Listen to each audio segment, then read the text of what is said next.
Blue Period, Volume 10 Review. Art Making. Yotosuke-kun, do you like to make art? Never. I never thought that I liked making art, not even once. Yotosuke Yatora.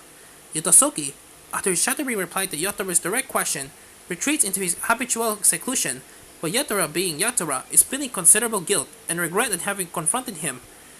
Yotosuke is gone to look at the rabbits in the nearby school. No one's trying to get to know the real me. They're just seeing me at surface level. They just want to control me with their assumptions. Meanwhile, the pressure of the art course increased with the announcement of the first year show, where these students must submit a proposal, and then, when the pieces are being exhibited, they will have to undergo an open review for the professors. In the meantime, Yotosuke is still visiting the school rabbits, or a little girl possibly with special needs, who look after the rabbits, and the teachers have been talking with him.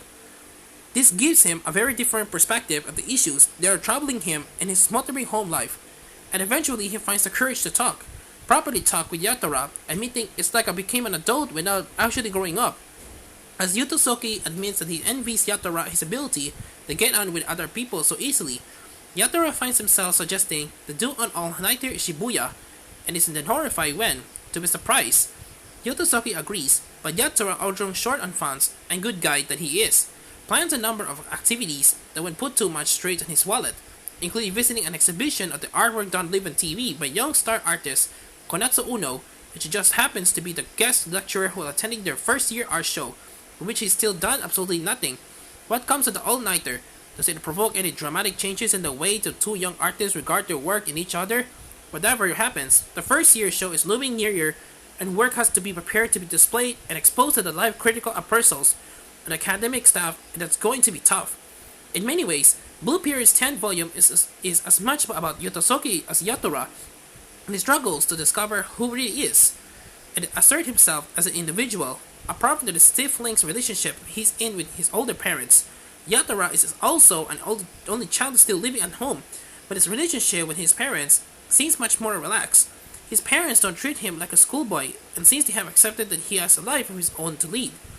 If readers had any lingering doubts that Tsubasa Yamaguchi will lose the dramatic impetus that drove the first volumes of Blue Period, as Yatora and his fellow prep school students competed to get into the university, this volume triumphantly dispels them. Slice of life can be a tricky genre to get right, but the mangaka makes these 4 chapters a compulsive, yet moving read. The climax of the volume, where the first reads had to undergo the live appraisal of the academic staff with their final piece of art, is truly nail-biting, especially as one of the appraisers is a deceptively cute and petite Nekoyashiki-san, who proceeds to deliver a relentless and high critical judgment. It's impossible not to identify with the students on the end of her barbed tongue, and to wonder what's driving her to be so confrontational.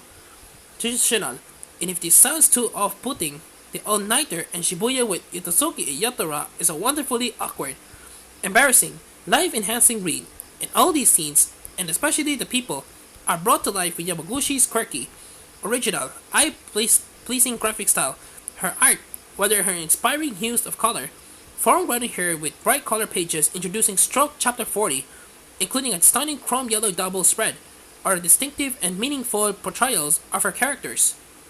Ajani Oloye's excellent translation for Kodansha Comics continues to convey the story and the conversation in a direct, readable way, backed up with translation notes at the end, and Liz Blakesley's lettering covers and conveys the many styles employed by the mangaka. The art, as usual, four comma strips at the end, and a short bonus chapter showing Yatora and his friends from high school and celebrating New Year. Voyler is already available digital. It should be available in the UK in print. It takes a rather different turn, which is foreshadowed not at the end of this volume, as Yatora, desperate for cash, looks for a temporary job. 9 out of 10.